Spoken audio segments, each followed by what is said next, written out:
आज आप हम लोग पढ़ेंगे लॉज ऑफ मोशन। आप सब लोग हेडिंग लगा लो, laws of motion. Laws of motion.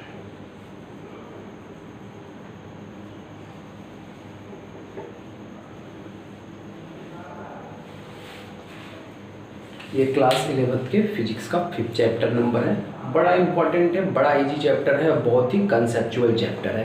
देखो अभी तक हम जो फिजिक्स पढ़ते थे उसमें मोशन पढ़ते थे, लेकिन हम ये नहीं देखते थे वो मोशन किस कारण से है। लेकिन अब हम इस चैप्टर में इस बात को भी डील करेंगे कि मोशन किस कारण से है, जो मोशन का कारण है, जो रीजन ऑफ मोशन है वो क्या है। ठीक है, तो इस चैप्टर को हम पढ़ने से पहले कुछ इसके बेसिक चीज़ों को पढ़ते हैं। जैसे सबसे पहले होता है force. What? Force.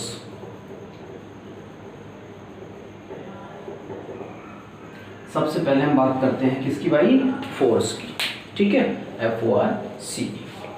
What is a force? देखो अभी तक भी हम पढ़ते चले आ रहे हैं, फोर्स इज अ पुश और पुल ऑफ एन ऑब्जेक्ट। किसी ऑब्जेक्ट को हम खींचे या धक्का मारे तो वो फोर्स होता है, एकदम सही बात है। अब हम देखेंगे फोर्स के इफेक्ट क्या क्या हो सकते हैं। What is the effect of force? बहुत ध्यान से सुनना इस बात को। इफेक्ट ऑफ फोर्स, जब फोर्स किसी चीज़ पे लगता है तो वो क्या क्या चीज़ कर सकता है। सबसे पहले वो उसकी ऑब्जेक्ट की पोजीशन को चेंज कर सकता है। मान लो ये हमारा कोई ऑब्जेक्ट है, जब इस पर फोर्स लगेगा तो इसकी पोजीशन को चेंज कर सकता है। कैसे चेंज कर सकता है? अगर ये रेस्ट में है तो इसको मोशन में ला सकता है, और अगर ये मोशन में चल रहा है तो इस पर फोर्स लग के इसे रेस्ट में कर सकता है। तो फोर्स का पहला हमारा इफेक्ट क्या हो गया? It's change the position of an object. पहला इफेक्ट क्या हो गया फोर्स का? It change the effect, it change the position of object. ये जो भी हमारे पास ऑब्जेक्ट है वो क्या करेगा? उसकी पोजीशन को चेंज कर देगा।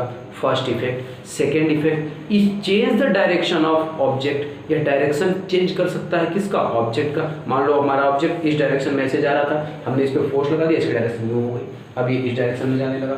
जैसे कोई ऑब्जेक्ट जा रहा होता है, किसी चीज़ से कोलाइड करता है, भिड़ता है, एक्सीडेंट होता है, उसकी डायरेक्शन चेंज हो जाती है। जैसे बॉलर बॉल फेंकता है, बैट्समैन उस पर हिट करता है, उसकी डायरेक्शन चेंज हो जाती है। तो ये कौन करता है? फोर्स करता है। तो फोर्स क्या कर सकता है? किसी ऑब्जेक्ट की पोजीशन को चेंज कर सकता है। क्या कर सकता है? किसी ऑब्जेक्ट की पोजीशन को चेंज कर सकता है। दूसरा, उसकी डायरेक्शन को चेंज कर सकता है।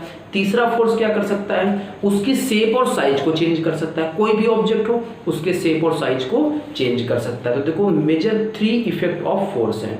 फोर्स के कितने इफेक्ट है? 3 इफेक्ट हैं। पहला इफेक्ट क्या है भाई? फोर्स किसी चीज की पोजीशन को चेंज कर सकता है। It can change the position of an object. Second चीज, it can change the direction of an object. जो भी ऑब्जेक्ट है उसकी डायरेक्शन को ये क्या कर सकता है? चेंज कर सकता है। And third and major thing is what? It can change the shape and size of an object. तो फोर्स हमारा क्या क्या कर सकता है? शेप एंड साइज भी चेंज कर सकता है। अब देखो फोर्स जो होता है एक्चुअली में हम इसकी डिफिनेशन यही देते हैं, पुश और पुल ऑफ एन ऑब्जेक्ट। ठीक है, अब थोड़ा सा इसमें और भी चाहो तो आप ऐड कर सकते हो। It try to change the position of an object और change the position of object. जैसे देखो ये दीवार है, मैं इस पर फोर्स लगा रहा हूँ, इसकी पोजीशन चेंज तो नहीं हो रही है, लेकिन try to change, force try भी कर सकता है उसको चेंज करने का। अगर चेंज हो जाए तो रिजल्ट भी दिखने लगता है, और ना भी रिजल्ट दिखे तो ट्राई टू चेंज भी कर सकता है। अब बात करते हैं थोड़ा सा फोर्स के बारे में। फोर्स जो होता है वो एक पोलर वेक्टर क्वांटिटी होती है। कैसी क्वांटिटी होती है? Polar vector quantity. पोलर क्यों होती है?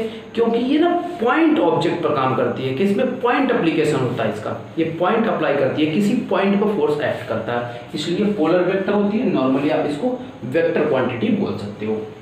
क्यों वेक्टर क्वांटिटी होती है? उसका रीजन देखो, F इज इक्वल टू क्या होता है भाई? M into A. यही फोर्स होता है ना, F is equal to force, M is equal to mass, A into acceleration.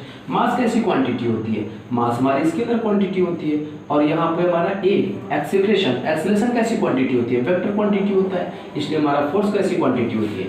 Vector quantity होती है। तो force is a polar vector quantity और वेक्टर क्वांटिटी आप दोनों बोल सकते हो, कोई दिक्कत नहीं है। अब फोर्स की हम यूनिट की बात करते हैं।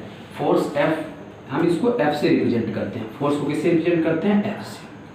इसकी यूनिट क्या होती है? नॉर्मली देखो इसकी यूनिट न्यूटन होती है, और भी यूनिट होती है, डाइन भी होती है। अच्छा, और न्यूटन होती है, डाइन होती है। अब देखो इसकी हम एक यूनिट यहाँ से भी निकाल सकते हैं। ये क्या है? मास है, M मास है। मास क्या होता है? kg। A एक्सेलरेशन, एक्सेलरेशन की यूनिट क्या होती है? Metre per second square. तो यहाँ से हमारी एक यूनिट निकल के आ सकती है, F की क्या आ सकती है? kg metre per second square. ठीक है, एक यूनिट हमारी ये हो गई। दूसरी एसआई यूनिट हम इसको क्या बोलते हैं, न्यूटन है। क्या है, न्यूटन। और हम बोल देते हैं इसकी यूनिट क्या है, डायन।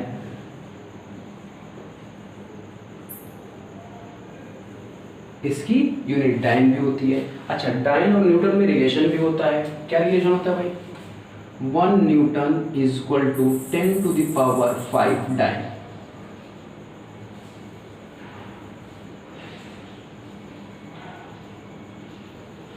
One newton is equal to 10 to the power 5 dyne. और 1 न्यूटन जो होता है वो इसके बराबर भी होता है, तो हम ये भी लिख सकते हैं 1 newton is equal to 1 kg metre per second square.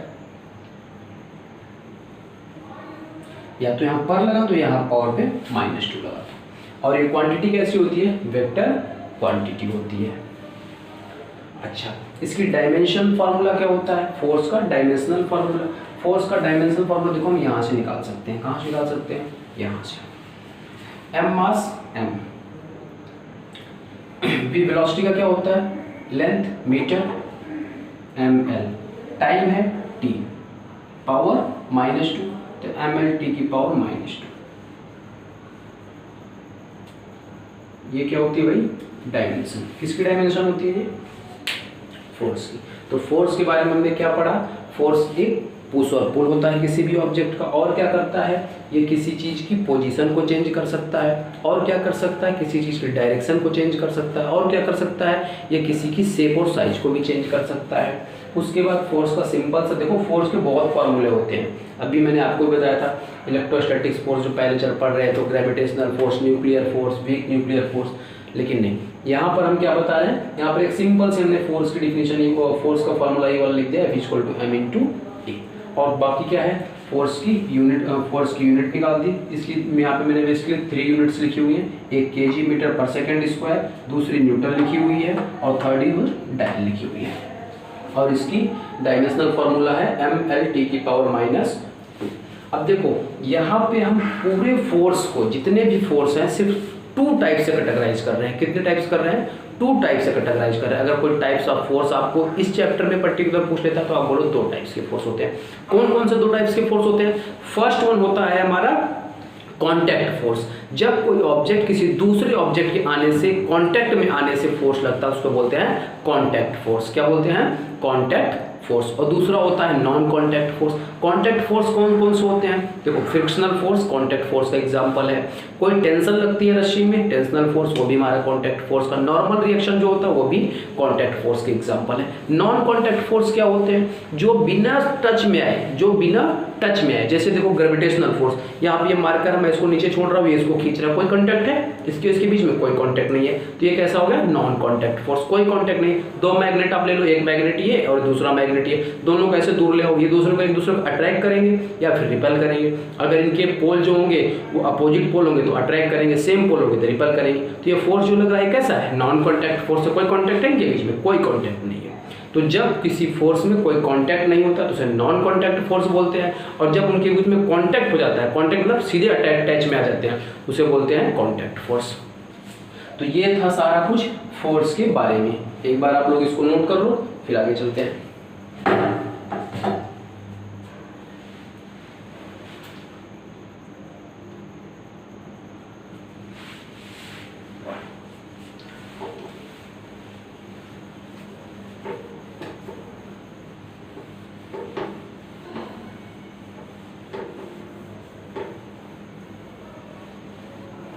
अब देखो इस चैप्टर में आपकी एक छोटी सी चीज आती है, बेसिकली कुछ है नहीं, अरिस्टोटल फैसिलिटी। ये होती क्या है,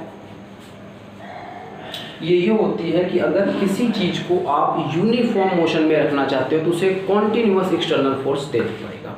क्या देना पड़ेगा, कॉन्टिन्यूअस एक्सटर्नल फोर्स देना पड़ेगा। जैसे एग्जांपल, आप फैन चला रहे हो, इसको आप कॉन्टिन्यूअसली सप्लाई ऑफ इलेक्ट्रिसिटी करते हो। अगर आप किसी इलेक्ट्रिसिटी की सप्लाई क्लोज कर देते हो तो ये रुक जाता है। तो जब किसी चीज़ को हम यूनिफॉर्म मोशन में रखना चाहते हैं तो उसे कॉन्टिन्यूअस एक्सटर्नल फोर्स की जरूरत पड़ती है। बहुत छोटा सा कॉन्सेप्ट है, ठीक है, एरिस्टोटल फैलेसी। इसको बोलते हैं एरिस्टोटल फैलेसी। एरिस्टोटल फैलेसी ये क्या कहते हैं, बस इतना सिंपल सा है कि अगर कोई भी ऑब्जेक्ट कॉन्टिन्यूअस मोशन में है तो उसको एक एक्सटर्नल फोर्स की जरूरत पड़ती है। अब अगला जो हमारा मेन इंपॉर्टेंट टॉपिक है that is a inertia. What is a inertia?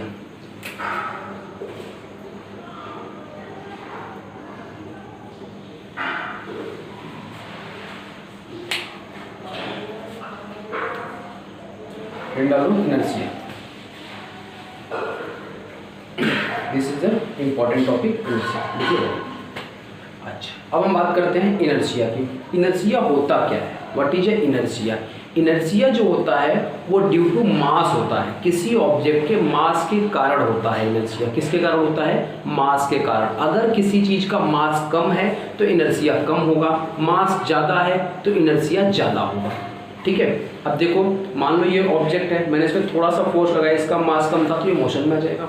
अगर ज़्यादा मास हो, सपोज कर लो ये दीवार है, इसका मास ज़्यादा है, मैंने इसमें फोर्स लगाया तो ये अटैक ये मोशन में नहीं है, तो इसकी इनर्शिया ज़्यादा है, मास ज़्यादा है। तो inertia is totally based on the mass. If mass is much, inertia is much. If mass is less, inertia is less. अब इनर्शिया को हम 3 टाइप से कैटेगराइज करते हैं। How many types? 3 types. First one, inertia in motion. अगर कोई चीज under motion में है तो ड्यू टू इनर्शिया वो हमेशा मोशन में ही रहना चाहेगी जब तक कि कोई एक्सटर्नल फोर्स अप्लाई ना करो। Second, inertia is at rest. अगर कोई चीज रेस्ट में है तो वह रेस्ट में रहना चाहेगी जब तक कि एक्सटर्नल फोर्स ना अप्लाई करो। ये लगभग न्यूटन के फर्स्ट लॉ जैसा आप लोगों को लग रहा होगा, एक्चुअल में होता भी है, तो आप लोग पहले इसको समझ लो फिर भी उस पर आएंगे। तो अगर इनर्शिया ऑफ रेस्ट, अगर कोई चीज रेस्ट में है तो उसकी रेस्ट में ही रहना चाहेगी। थर्ड वन, इनर्शिया इन डायरेक्शन। अगर कोई चीज जिस डायरेक्शन में मोशन कर रही होगी वह उसी डायरेक्शन में मोशन करता रहना चाहेगी। तो इनर्शिया को हमने कितने भागों में बांट दिया?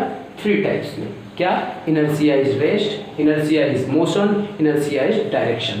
3 टाइप्स ऑफ इनर्शिया होता है और inertia is totally based on the mass. ये मास पे डिपेंड करता है। किस पे डिपेंड करता है? टोटली मास पे डिपेंड करता है।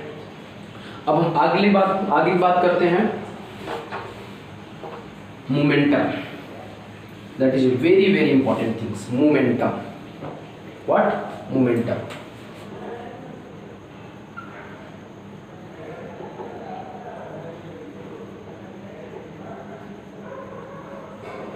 Momentum. What is a momentum? Momentum is nothing, is a multiple of the mass and velocity. What is a momentum? Momentum is a multiplication of mass and velocity. It is represented by the normally P is equal to m into v. Momentum. Momentum कैसी quantity है? Momentum एक vector quantity है। Vector quantity क्यों है भाई? देखो यहाँ से मास कैसी क्वांटिटी है? स्केलर क्वांटिटी है। और v वेलोसिटी कैसी क्वांटिटी है? वेलोसिटी वेक्टर क्वांटिटी है। तो ये वेक्टर क्वांटिटी हो गई और ये स्केलर क्वांटिटी हो गई। जब भी स्केलर क्वांटिटी का वेक्टर क्वांटिटी का मल्टीप्लाई होता है कम्स वेक्टर क्वांटिटी। तो ये मोमेंटम कैसी क्वांटिटी है? नोट डाउन कर लो, momentum is a vector quantity. Momentum is a vector quantity. और अगर हम इसकी यूनिट की बात करें तो मास की यूनिट क्या होती है भाई? What is a mass? KG. Velocity की मीटर पर सेकेंड, तो इसकी यूनिट क्या हो गई? KG metre per second. This is the unit of movement. इसके डायमेंशन निकाला जाए तो क्या हो जाएगी? m l t की पावर -1। नोट करो, m l t की पावर -1 मोमेंटम।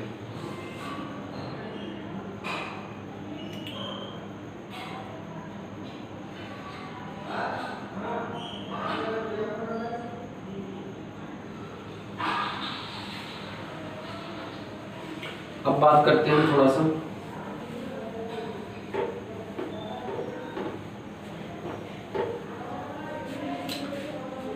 देखो, इस चैप्टर का नाम था लॉज ऑफ मोशन। क्या नाम था? Laws of motion. तो अब हम यहाँ पर लॉ पढ़ेंगे। किसके लॉ पढ़ेंगे? मोशंस की। एक्चुअल में लॉ ऑफ मोशन या न्यूटन लॉज ऑफ मोशन, यहाँ पर न्यूटन साहब के ही 3 नियम दिए हुए हैं जिसे हम Newton first law of motion, Newton second law of motion और Newton third law of motion के नाम से जानते हैं। तो सबसे पहले हम बात करेंगे Newton first law of motion. Newton first law of motion क्या कहते हैं? न्यूटन साहब ये कहते हैं according to Newton first law of motion, when a body is at rest its want to live in rest, when a body is under motion its want to live in under motion, until and unless does not apply an external force. It means that अगर कोई body rest में रहेगी तो rest में रहना चाहेगी, कोई body motion में है तो मोशन में रहना चाहेगी। कब तक? जब तक कि उस पर कोई एक्सटर्नल फोर्स अप्लाइड ना किया जाए। That's enough. फिर से रिपीट कर दे रहा हूँ, whenever a body is at rest it's want to live in rest, whenever a body is under motion it's want to live in motion, until and unless we does not apply an external force. This is known as a Newton's first law of motion. अब हम बात करेंगे और जो बहुत ही important है, Newton second law of motion. कौन सा? Newton second law of motion. Newton second law of motion क्या कहता है? The rate of change of momentum of a body is directly proportional to its applied force. The rate of change of momentum, या आप लोग बोल सकते हो the rate of change of linear momentum of a body is directly proportional to its applied force. अगर इसको mathematical form में लिखे तो हम कैसे लिख सकते हैं? क्या कहते हैं? The rate of change of momentum of a body is directly applied to it external force. तो rate of change of momentum, rate of change of momentum, momentum को हम लीनियर मोमेंटम को पी से रिप्रेजेंट करते हैं। और अभी आप लोगों को मैंने क्या बताया था?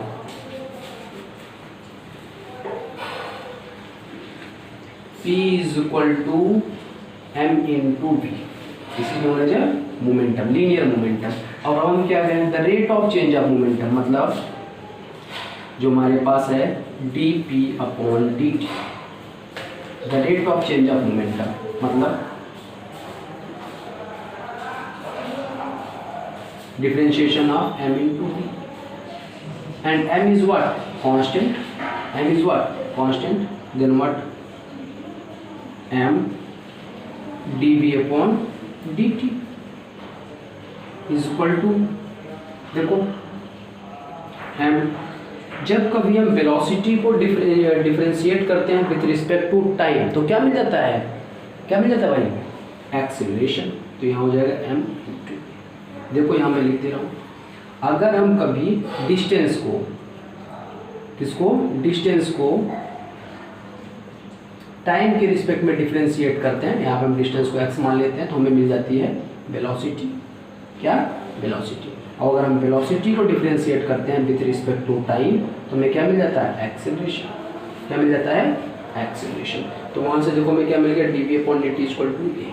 दिस इज, अच्छा ये है rate of change of momentum, dp upon dt, dp upon dt है, ठीक। ये है rate of change of momentum. अब फोर्स क्या होता है? न्यूटन सेकंड लॉ क्या होता है? The rate of change of linear momentum of a body is directly proportional to its applied force. तो अब हम देखो F is directly proportional to what? m into t। यहाँ से हम ये लिख सकते हैं F is equal to k, constant लेते हैं m into, और इस k की वैल्यू अगर हम 1 मान लें, late k is equal to 1, then what's come? F is equal to, this is known as a Newton's second law of motion. This is known as a Newton's second law of motion, और ये real law of motion भी कहा जाता है। What comes? Real law of motion is known as this one. Newton second law of motion को हम real motion भी कहते हैं, रियल लॉ ऑफ मोशन कहते हैं। क्या कहते हैं? Real law of motion. क्यों कहते हैं? क्योंकि इसी लॉ से हम फर्स्ट लॉ और सेकेंड लॉ दोनों डिराइव कर सकते हैं। इसी लॉ की सहायता से with the help of this law we can derive the first law और second law, sorry first law and third law, this is also sorry second law. तो इस सेकेंड लॉ के हेल्प से हम कौन कौन सा लॉ डिराइव कर सकते हैं? फर्स्ट लॉ और third law, due to which we can say that this is the real law of motion. इसको हम रियल लॉ ऑफ मोशन कहते हैं क्योंकि हम इससे थर्ड लॉ को और फर्स्ट लॉ को डिराइव कर सकते हैं। फर्स्ट लॉ कैसे डिराइव कर सकते हैं? देखो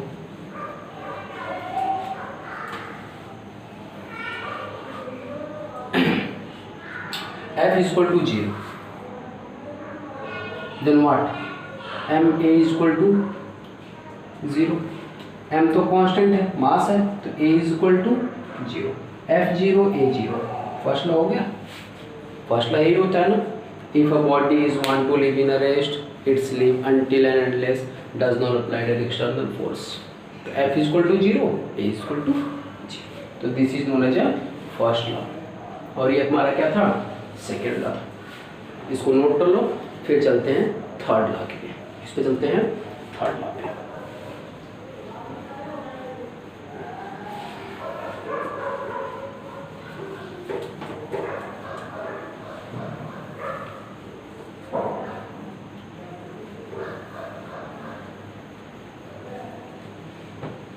अब बात करते हैं Newton's third law of motion. Newton third law of motion क्या कहता है, every action gives equal and opposite reaction. What say, every action gives equal and opposite reaction. This is known as a Newton's third law.